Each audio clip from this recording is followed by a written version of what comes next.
ഇന്ന് തന്നെ ഡൗൺലോഡ് ചെയ്യൂ. കാണൂ നിങ്ങളുടെ ഫേവറേറ്റ് ഷോസ്. കൂടുതലൊന്നും ആലോചിക്കാനില്ല. ആ വളരുന്ന കുഞ്ഞിനെ അങ്ങില്ലാതാക്ക്. അതിനെന്താ വഴി? വഴിയോ?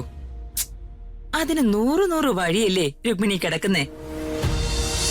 നീ ഒറ്റ ഒരുത്തിയ ഇവനെ ഇങ്ങനെ വഷളാക്കണത്. എന്താ ഇവിടെ പ്രശ്നം? ഇവൻ കുറച്ച് വിറക് കീറി.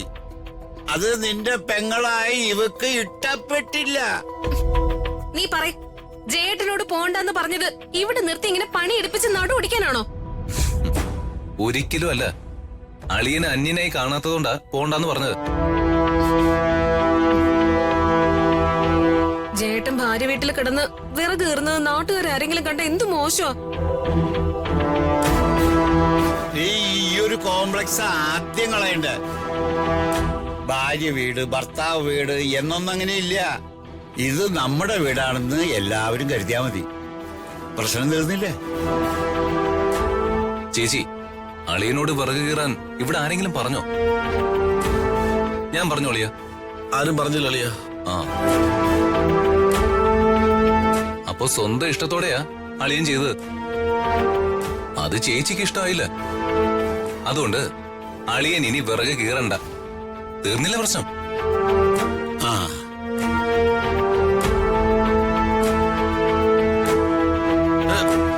അതെ, ഞാൻ ഈ കുടുംബത്തിലെ അംഗ. എനിക്ക് ഈ വീട്ടിൽ ജോലി ചെയ്തേ പറ്റൂ. എന്നെ തടയരുത്. ഇതെന്താ ചാ?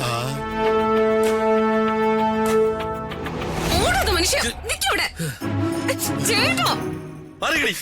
അച്ഛൻ പറയുന്ന പോലെ നീ ഒറ്റ ഒരുത്തിയാ എന്നെ ഇങ്ങനെ കുഴി മടിയിലാക്കി മാറ്റിയത്.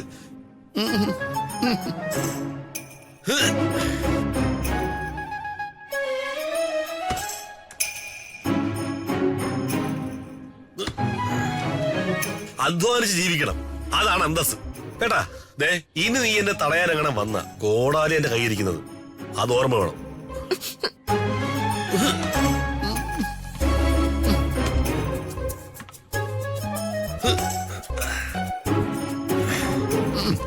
എന്തു പറ്റിയത്?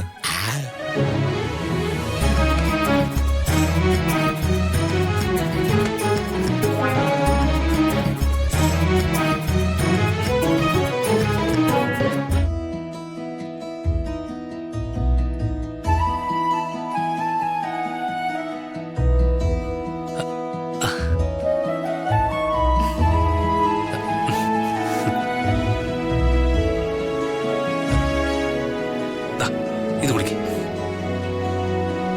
ഇപ്പൊ വേണ്ട, ഞാൻ പിന്നെ കുടിച്ചോളാം. ഏയ്, അങ്ങനെയൊന്നും പറഞ്ഞാൽ പറ്റത്തില്ല. ഫുഡിന്റെ കാര്യം ഞാൻ തീരുമാനിക്കും. അതുപോലെ കഴിക്കണം. എന്നുവെച്ച് എപ്പോഴും എന്തെങ്കിലും കഴിച്ചോണ്ടിരിക്കാൻ പറ്റുമോ? എപ്പോഴും കഴിക്കണമെന്ന് ഞാൻ പറഞ്ഞില്ലല്ലോ. കഴിക്കേണ്ട സമയത്ത് കഴിക്കണം. ഈ പ്രഗ്നൻസി ഉള്ള പെൺകുട്ടി അവളുടെ ഫസ്റ്റ് ഡെലിവറിക്ക് മുമ്പ് എന്തൊക്കെ ആഹാരം കഴിക്കണമെന്ന് ഞാൻ സ്റ്റഡി ചെയ്തിട്ടാ പറയുന്നേ.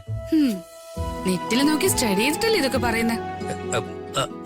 അതിനെന്താ തെറ്റ്? ഏറെക്കുറെ എല്ലാവരും അത് തന്നെയല്ലേ ഫോളോ ചെയ്യുന്നത്. എന്റെ സ്ത്രീക്ക് ഒരു കാര്യത്തിലും ഒരു കുറവും വരരുത്. അതെനിക്ക് നിർബന്ധം. എന്താഗ്രഹം തോന്നിയാലും അതെന്നോട് പറയണം. എത്ര കഷ്ടപ്പെട്ടിട്ടായാലും ഞാനത് വാങ്ങിക്കൊണ്ടുവന്ന് എന്റെ സ്ത്രീക്ക് തരും. അതെനിക്ക് അറിയാലോ ഹരിശേട്ടാ. ഇതൊക്കെ ഒരു ത്രില്ലുള്ള ലൈഫല്ലേ മോളെ. ഈ ലോകത്തൊരിടത്ത് നീയും ഞാനും നമ്മുടെ പ്രേമവും മാത്രം. അങ്ങനെ നോക്കുമ്പോ എന്ത് ഭംഗിയാ ഈ ലോകത്തിന്.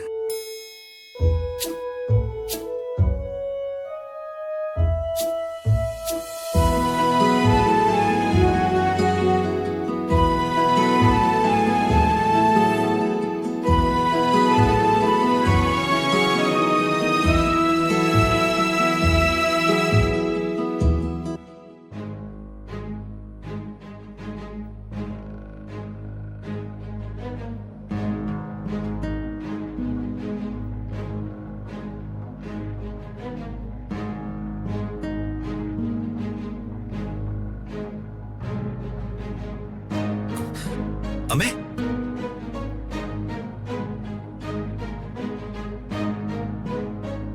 അമ്മ എന്താ എവിടെ ഇരിക്കുന്നത്? ഒന്നുമില്ലടാ, ജയിച്ച് കയറിയവളാ ഞാൻ. ഇപ്പോ അടിക്കടി ഉണ്ടാവുന്ന തോൽവികൾ ഓർത്തേ ഒന്ന് വിഷമിച്ചതാ. ഞാൻ വന്നതേ അമ്മയ്ക്ക് വിഷമമുണ്ടാക്കുന്ന മറ്റൊരു കാര്യം പറയാനാ. വല്യമാനുണ്ടല്ലോ, ഈ വലിയ കുരുക്കിനെ രക്ഷിച്ചത് മറ്റാരുമല്ല, അവളാ, ആ ഋതിക. അവളോ? അതെ, അവള് തന്നെ. ഇപ്പോഴാ ഞാൻ ഈ വിവരം അറിഞ്ഞത്.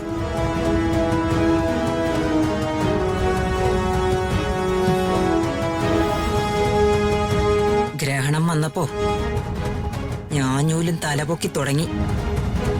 അതിനവള് ഞാനൂലൊന്നും അല്ലല്ലോ, സൗത്ത് ഇന്ത്യയിലെ കോടീശ്വരന്മാരുടെ പട്ടികയില് അവളും ഉണ്ട്. അതെ, അവള് സ്വത്തുക്കളുടെ തലപ്പത്തെത്തിയത് എനിക്ക് പറ്റിയൊരു നോട്ടപ്പശക. അവളെ എത്രയും പെട്ടെന്ന് അവിടുന്ന് താഴെ ഇറക്കണം. ഉഫ്, ആ അപശകുനോ രുക്മിണി. ഹലോ, ഞാനാ അംബികെ, രുക്മിണി. ആ, മനസ്സിലായി രുക്മിണി. വിളിച്ച കാര്യം പറയ്. ഞാൻ അംബികയോട് വാങ്ങിച്ച ആ ഫണ്ട് മടക്കി തരാം കേട്ടോ. അതിനി വലിയ താമസം വരില്ല. ആയിക്കോട്ടെ.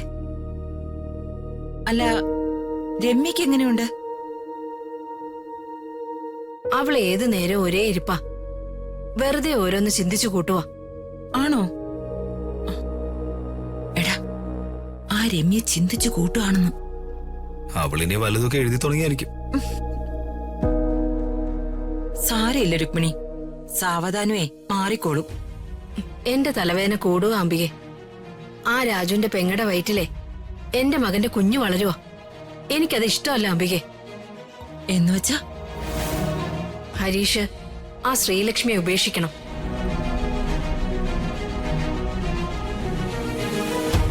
അതിനുള്ള പണിയാ ഞാൻ ഉണ്ടാക്കുന്നത്. ആണോ? അങ്ങനെയാണോ കാര്യങ്ങള്? അതെ. എങ്കിലേ കൂടുതലൊന്നും ആലോചിക്കാനില്ല. ആ വളരുന്ന കുഞ്ഞിനെ അങ്ങില്ലാതാക്ക്. അതിനെന്താ വഴി? വഴിയോ? അതിന് 100 വഴിയല്ലേ രുക്മിണി കിടക്കുന്നേ. ഗർഭിണിയായൊരു പെൺകുട്ടിക്ക് വീട്ടുകാര് പല പലഹാരങ്ങൾ കൊണ്ടുവരില്ലേ? അതില് ഏതെങ്കിലും ഒരു പലഹാരത്തില് കുഞ്ഞിനെ ഇല്ലാതാക്കാനുള്ള ഒരു നുള്ളു പോയിസൺ പോരെ രുക്മിണി? ആ പണി കൊള്ളാം. ഒരു കാര്യം ചെയ്യുമ്പോ ഈ കായംകുളം വാള് പോലെ ഇരു തലയ്ക്കും മൂർച്ചയുണ്ടാവണം. രാജുവിന്റെ വീട്ടുകാരുടെ അശ്രദ്ധ കൊണ്ട് ഹരീഷിന്റെ കുഞ്ഞ് പിറക്കും മുൻപേ മരിച്ചു. എങ്ങനെയുണ്ട്? ഇത് സൂപ്പർ. അകലെ